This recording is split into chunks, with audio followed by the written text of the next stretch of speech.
hassle para pumila, mag-ano ka na lang, may Appointment. by appointment na lang. Yung pinakamalapit dito, April 13 eh. April 12 alis ko, kaya doon kami sa Arlita. DMB rin. DMV rin po. Para hindi na kami nangangaban na naglalakad lang. May expired na ID. Saka baka tanongin din ako eh. Oo, baka tanongin ka rin. Fingerprinting, ba't di ka nagre-renew? At least pag tama-tama, sakto naman, yun din yung araw ng fingerprinting ko sa immigration ng 2 o'clock ng hapon. At least pag tinanong ako, in the process na ho, at least. Para wala na akong gap na makita nila na hindi ako interesado tumira dito. Babayolate ka pa ng Oo.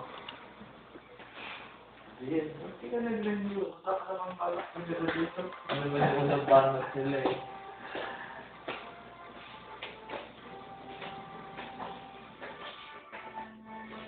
Nalagyan na ako yung gamit. Oo. Matibay naman. Hindi pa. Ilalagay na mga nakita training na yun. Kaya na yun. Hindi ko alam kung ilalagay na yun.